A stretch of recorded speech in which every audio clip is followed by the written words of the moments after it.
నమస్తే, మీరం రెడ్డి తిరుపతి రెడ్డి. ఇప్పుడే ఒక తమ్మునేలు చూసిన ఈ మహా టీవీ మహా న్యూస్ వంశీ ఒక తమ్మునేలు పెట్టాడు. ఏంటంటే బండి భగీరథ్ ఫామ్ హౌస్ లో నాతో బాధితురాలి తల్లి సంచలన వ్యాఖ్యలు.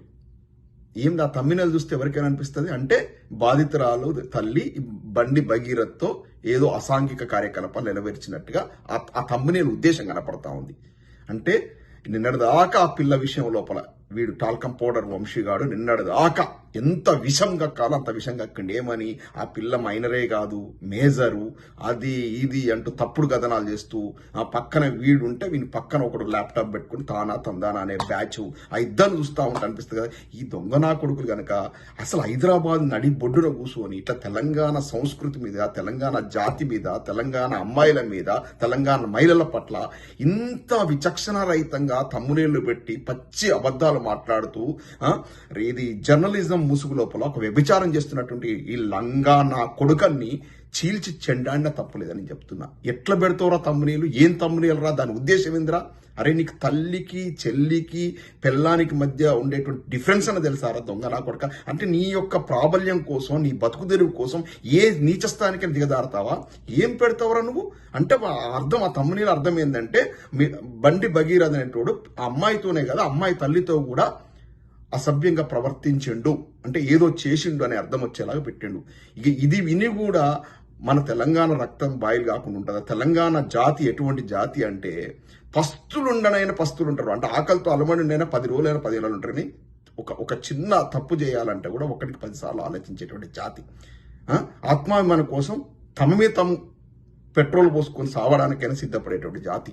అంటే ఆత్మాభిమానాన్ని మించింది లేదు. తెలంగాణ పోరాటమే ఆత్మాభిమానం కోసం జరిగింది. మా పాలన మాకు, మేము ఇంకొని దయాదక్షిణ కింద బతకకూడదు, మా యొక్క రాజకీయం మేము చేసుకుంటాం, మా రాజ్యాన్ని మేము ఏలుకుంటాం అనేటువంటి మెయిన్ ఆత్మాభిమానం కోసం జరిగింది. చాలా మంది నిధులు నీళ్లు నియామకాలని సెకండరీ థింగ్.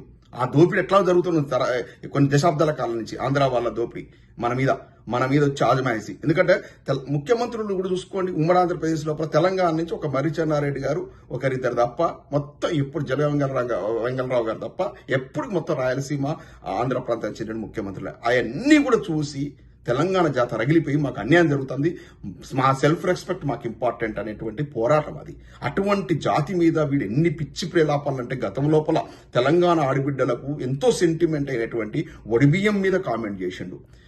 కేసీఆర్ గారి కూతురు కవిత గారి మీద అనుచితమైన వ్యాఖ్యలు ఎన్నో చేసిండు. అప్పుడు ఆమె ఏ పార్టీ నుండి ఆమె తెలంగాణకు బీఆర్ఎస్ పార్టీకి తీవ్ర ద్రోహం చేస్తా ఉంది. అయినా కూడా చెప్తున్నా, ఆనాడు కూడా మేము ఇంత తీవ్రంగా స్పందించినాం.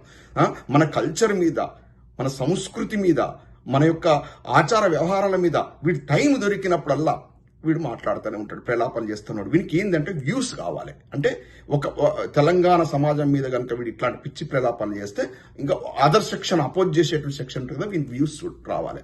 వ్యూస్ వస్తే పైసలు సంపాదించుకోవాలి. మరి దీనికంటే వ్యభిచారం చేసుకోరాదురా? ఒక బ్రోతల్ హౌస్ నడుపుకోనో మసాజ్ సెంటర్ నడుపుకుంటే ఇంతకంటే ఎక్కువ పైసలు వస్తాయిరా వంశీ. నేను చెప్తున్నా, నువ్వు అంతకంటే ఈయనమైన పని చేస్తున్నావు. ఒక తల్లి బిడ్డ ఇద్దరు కలిసి భగీరథ్తో కలిపిన అర్థం వచ్చేలా తమ్మునీలు పెట్టామంటే నువ్వు ఏ స్థితికి దిగదారినవో. అంటే వీడు పైసల కోసం వీడి యొక్క సొంత కూతురునైనా చెల్లినైనా కూడా వీడు వ్యభిచారం కూడా చేయించేటువంటి నీచ స్థాయికి పోయేటువంటి జాతిలో పుట్టినటువంటి వ్యక్తి అయితే ఇట్లాంటివి పెడతాడు. నేను ఇంత ప్రసపదాలు మాట్లాడుతున్నట్టే ఆ తమ్మునేలు చూస్తే ఎవడైనా మనిషి అన్నవాడు స్పందించాల్సిందే. ఈ విధంగా ఇంత చదువుకున్న వ్యక్తిని ఒక ఎన్ఆర్ఐ నేను ఇంత స్పందిస్తున్నట్టే నాకు రియల్గా నా వల్ల కావట్లేదు. డైజెస్ట్ చేసుకోలేకపోతే ఎట్లా పెడతావు తమ్మునేలు అట్లా? ఒక మెయిన్ స్ట్రీమ్ మీడియా లోపల నిన్నటి దాకా సో కాల్డ్ పచ్చ ఛానళ్ళు కనీసం బండి భగీరథ విషయాన్ని మాట్లాడలేదు. మాట్లాడినా కూడా ఒకటి పెడితే ఇందులోపల ఈ సంఘటన విషయం లోపల బాధితురాలనే నేరస్తురాలుగా చిత్రీకరించే విధానాన్ని చూశాం. బండి భగీరథన్ గురించి మొత్తం పాజిటివే. ఆ అబ్బాయిది ఏం తప్పలేదు, మొత్తం అమ్మాయిదే తప్పు, అమ్మాయి కుటుంబం తప్పని నిర్ణయం చేశారు. ఇవాళ కోర్టు అక్షింతలు వేసేసి బెయిల్ రద్దు చేసిన తర్వాత ఆ బండి భగీరథన్ అర్థం చేసింది. ఇవాళ ఈనాడు పేపర్లో, ఆంధ్రజ్యోతి పేపర్లో ఫ్రంట్ లైన్లో వచ్చింది. నిన్నటి దాకా కనీసం లాస్ట్ పేజీలో కూడా రాలే. అంటే సోకాల్డ్ పచ్చ మీడియా, ఏబిఎన్ కావచ్చు, ఈ మహా న్యూస్ కావచ్చు, టీవీ5 కావచ్చు, వీళ్ళంతా కూడా వీళ్ళు అవసరమా? హైదరాబాద్ నడుబొట్టిన బతుకుదురుకు వచ్చారు, బతుకుతున్నారు, ఏదో వార్తలు వేసుకుంటారు. మా తెలంగాణకు సంబంధించినటువంటి ఇప్పుడు మా అనుకూలమైనటువంటి మా తెలంగాణ సమాజానికి సంబంధించినటువంటి ఛానళ్ళు టీ న్యూస్ కావచ్చు, ఈవెన్ ప్రత్యర్థి పార్టీకి చెందినటువంటి V6 కావచ్చు, ఎప్పుడైనా మీ ఆంధ్ర వార్తలను, ఆంధ్ర నాయకుల గురించి ఇంత బ్యాడ్గా మాట్లాడడం చూసారా?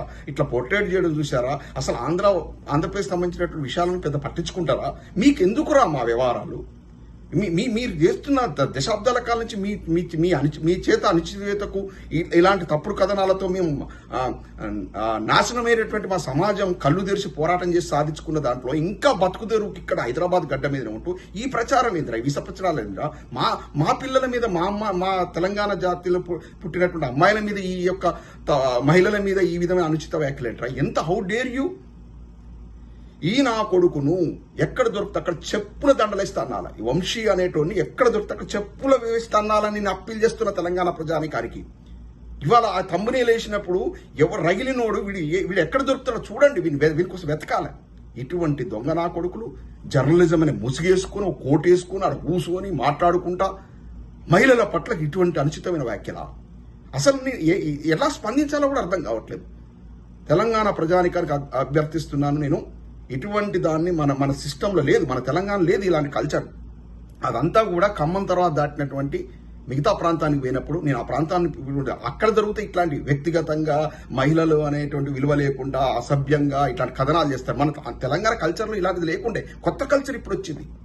నిన్నటి దాకా బాధితురాలని నేరస్తురాలుగా చిత్రీకరించే ప్రయత్నం జరిగింది.